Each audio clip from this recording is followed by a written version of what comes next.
What's going on, everybody? Welcome back to the channel. Hope you're all doing well. Thanks so much for taking the time out of your day to click here on another video. And today we're going to be talking about the latest installment into the MCU, which just wrapped up its 6 episodes on Disney+, and that show is called Ironheart. Created by and mainly written by Chinaka Hodge, this is directed by Sam Bailey and Angela Barnes and stars people like Dominique Thorne, Anthony Ramos, Lyric Ross, Alden Ehrenreich, and more. So here we are, nearly 3 years after the release of Black Panther: Wakanda Forever that first introduced audiences to this iteration of Riri Williams, aka Ironheart. She's a character that I've enjoyed in the comics, and I was pretty excited to see a character that in a lot of ways is still fairly new in the long-lasting storylines of MCU comics, of course, or Marvel comics in general. There's a lot of characters we focused on that have been around for decades, and Ironheart's one of those newer characters in the comics that have been around for a little bit, but not a whole lot of time. So it's nice to see this character get a lot more screen time. And when I heard that she was going to be getting her own show in Disney+, I was pretty excited to check it out. Then it was, of course, announced that one of the executive producers was Ryan Coogler. You also got the announcement that Anthony Ramos was going to be playing the character of the Hood, which made me pretty excited as a fan of the comics. So before we get into my thoughts on the show, though, let's get into what this show is all about, and then we'll get into my thoughts. The show focuses on Riri Williams once again as the character of Ironheart, played by Dominique Thorne, who's returning to Chicago after unfortunately being expelled from MIT. After getting back home, she ends up building her own Ironheart suit once again, and amidst all this is struggling with finances, which unfortunately leads her to being part of a crime group that's led by Parker Robbins, aka the Hood, played by Anthony Ramos, and not too long into this, she learns that she may be a little bit in over her head. So I'll start this off by saying that I was kind of surprised to see that they decided to drop this on 2 separate weeks, just 3 episodes a pop, with the show only being 6 episodes and Disney Plus's whole thing a lot of times being keeping people engaged for several weeks at least. I was surprised to see they only really had essentially a full week and a half of buzz around this show in terms of, you know, just the episodes dropping and then having a whole nother set of episodes that end the show coming out a week later. I'm surprised they didn't sprinkle it out over the course of more weeks, but at the same time, I do think it makes sense because the first 3 episodes tell a story that kind of sets up for the final 3 episodes to kind of bring it home. And so anyway, going into this show, I was pretty excited, as I already mentioned. You got Riri Williams being the main star here once again. I was excited to see what they would do with her. I think Dominique Thorne was good as the character in Wakanda Forever, so I was excited to see her given a chance to have her own story here. And as I already mentioned, they announced that the Hood was going to be in the show, who's going to be played by Anthony Ramos, who I think is a fantastic actor. I've really enjoyed him in a lot of things he's been a part of over the course of the last few years. So seeing him in this show was pretty exciting, and as a fan of the comics, but knowing that the Hood was going to be involved had me very excited, because if you bring him in, then there are elements that are part of his story that you kind of have to bring in, which we're going to get into. I also want to mention that I'm going to talk about the show kind of openly here with just non-spoiler, but I am going to get to a couple of key spoiler things that I want to talk about at the later part of the show, or the later part of this video. And so what I'll start this off by saying is that, like a lot of shows in the MCU, the budget, of course, is not nearly as high as some of the movies. So you, of course, have moments of visuals that are a little bit more cartoony, but what I will say is I think this is a well-shot show that has solid sound design. The look of it, for the most part, is solid, while the character of Ironheart, while in the suit and flying around, is a little bit more cartoony than the Iron characters we've seen in the movies, especially in the more recent films that have included them. I think for the most part, the show looks good. It's well shot. It's well made. It's not a poorly looking show.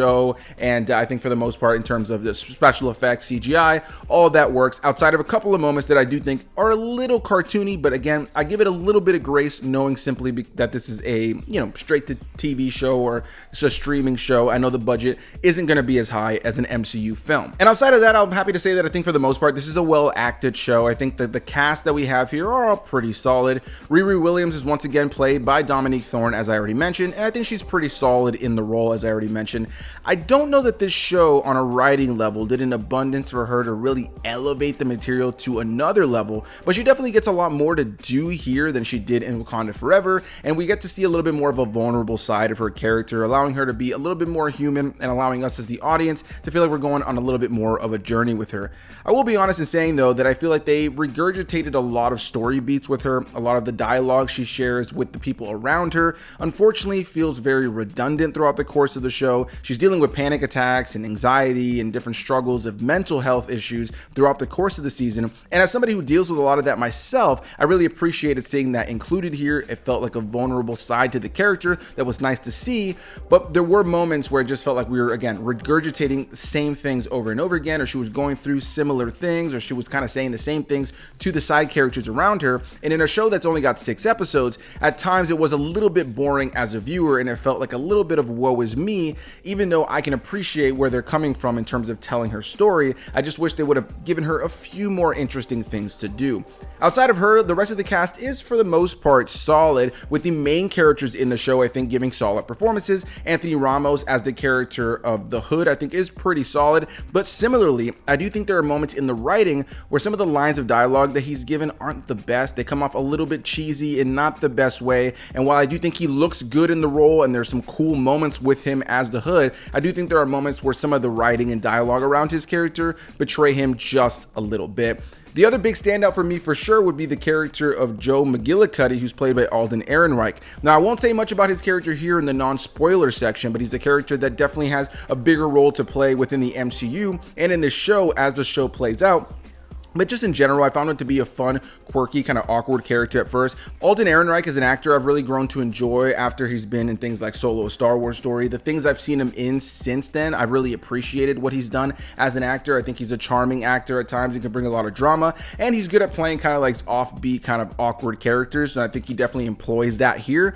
I think there are moments again with the writing, and I think this is just going to be an issue I have with the show overall, where the writing kind of betrays him. There are elements about his character that feel very rushed, and while I can appreciate what they were going for, especially with some of the connections that they make with his character and the past of the MCU, there were elements about his character that just felt like they were breezing through things to get us to a certain point in his character arc, and less so about really developing him properly. And I think that this, and a lot of my complications and issues with the overall story, have more to do with the structure of the show, making it a 6-episode show. The MCU shows on Disney Plus have been criticized plenty of times for feeling just like longer movies instead of actually feeling like TV shows, and I think this is a great example of it, where it feels like a longer movie, but because it's structured like a TV show, the way that the story is told sometimes is meant to feel like a TV show, but there's a part about it that doesn't necessarily feel satisfying as a longer movie, and ultimately also doesn't feel satisfying as a piece of television.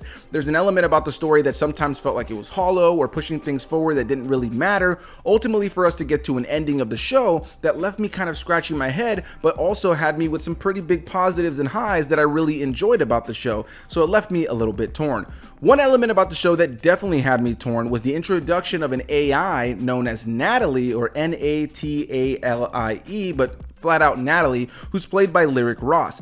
Now, the character of Natalie is an old best friend of Riri Williams, who unfortunately passes away. That's a big portion of the show, not only the passing away of her best friend, but also of her stepfather, and it happened at the same time, and throughout the course of the show, we get to learn about what happened, what that tragedy was, and we get to see this grief and the agony that our main character Riri is going through over the course of the show, and how that really all kind of weighs on her. And when she's creating her Ironheart suit, she ends up tying herself to the AI that's built into the suit, and it pulls from her memories and is brought to her as this kind of rendition of her old friend Natalie. So she's struggling with the notion now that she has this AI who looks and sounds and acts exactly like her old best friend who passed away, and she doesn't really want this thing here. It feels like it's kind of ruining her memory, but over the course of time also has this friend around her, has this AI who is her friend, who believes that the AI is her friend, and so is trying to help her throughout the entirety of the show. And in a lot of ways they rekindled this friendship, even though it's not truly her friend. And in a lot of ways it's kind of like a therapeutic approach to grieving her friend, and I thought that was an interesting element of the show. But I honestly felt the character of Natalie to be kind of cringy throughout the course of the show. I didn't really enjoy their camaraderie throughout the first half of the show, and it wasn't really until the last couple of episodes that I found myself at least a little bit more endeared to her and Natalie, this AI rendition of her old friend. But I can't lie and gotta be honest in saying that over the course of the first few episodes, I just found it to be a very cringy element. And I mentioned before that there's a lot of regurgitated dialogue and a lot of regurgitated moments that feel redundant over the course of the show. And a lot of times it was the banter between these two characters who we spend the majority of the screen time with that ultimately for me started to feel very repetitive, very redundant, and I just didn't care too much about this storyline with Natalie, even though the show focuses so heavily on her grief, of course, of her friend and of her stepfather. I wish I cared more about that story, and I think Lyric Ross is fine in the show. I just think it has more to do with the writing that these characters were given and how they were directed. There are moments where it also feels like these actors across the board are asked to overact. And of course, we're in the MCU, so a little bit of overacting, a little bit of theatrics comes into play plenty of times in this franchise, but there were moments where it just didn't necessarily feel like there was as much nuance for the characters, and instead it felt like these actors were acting big for the sake of acting big,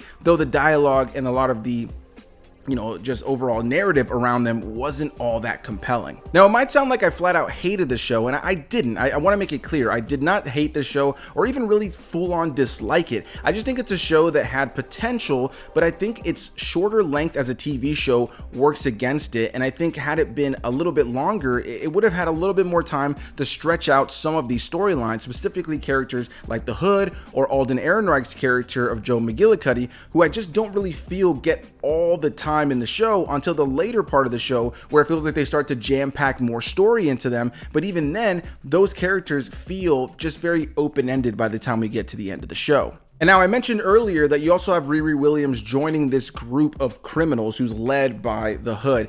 And I gotta be honest in saying that the group of criminals that she's a part of in the show, for me, were cringe-inducing the entire time. I didn't really find any of them to be menacing or cool or funny. I found a lot of the humor around their characters and around the show in general to fall flat. And I thought that was a big downside to the show when you have the Hood being the leader of this criminal group, and he is a cooler character in the mix, but then you have all of his henchmen just being these actors who feel like they're trying to act tough, but none of them feel tough. And by the time you get through their storyline by the end of the season, they just all feel like a bunch of wimpy criminals. Nothing about them feels overly cool or funny or badass or anything like that. They were all cringe-inducing to me, and there were moments that my wife and I would look over to each other and kind of just make a face of just like, I just don't really like how they're approaching these characters. Everything about them feels like they're trying really hard to be cool, badass criminals in this show, and it just didn't work for me.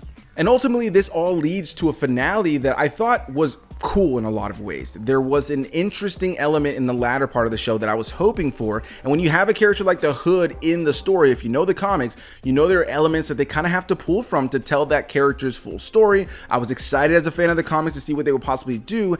And they did, in fact, bring a character into the show that is a Marvel character that fans have wanted to see introduced into the MCU proper for quite some time. And we're going to talk about that in just a moment now in the spoiler section, but I was happy to see them bring that character into the fold. I was actually really happy with the actor they chose, and I was excited with the way that the character was portrayed. I think the character was executed well and kept me engaged, and it made the final 2 episodes of the show a lot more endearing and exciting to watch. So as a finale, I do think it does what a finale should do, which is kind of bring things home in a little bit of a better way, make some of the moments that felt rough kind of feel a little bit smoother, definitely kind of smoothed out the edges for me a little bit.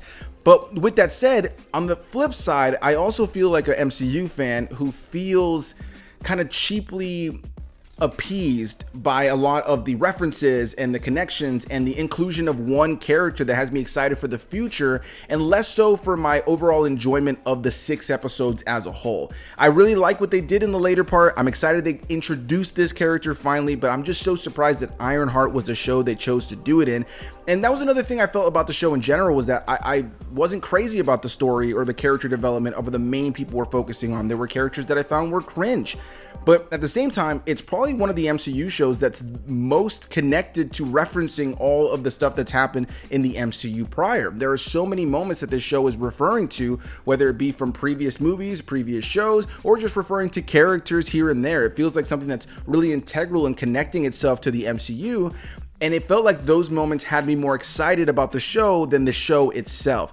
Ultimately, this led to a finale that, while it does have those cool moments and an introduction of a character that had me really excited, a finale that had a final fight that felt incredibly rushed and super quick. While it was cool to watch, it just kind of ended so quickly that it's hard to say I fully cared and fully felt in love with what I was seeing. And it also is an ending that I think the final decision made by our main character, Riri, leaves you in a place where you're not really sure how you feel about her. You kind of feel, I don't really know how I feel about this character. Did they handle her well? Did they really kind of take her on a full journey? I don't really know that her final decision, while it makes sense for the context of what's happening at the end of the show, I feel like her whole journey is kind of undercut by the way that they chose to end the show. And there are several characters in the mix, like Alden Ehrenreich's character, that are just kind of left open-ended. There are a lot of storylines that don't really feel like they had full-on resolution, just things end for the sake of saying they end. And of course, with the MCU, there's always open-ended. There's more story to be told.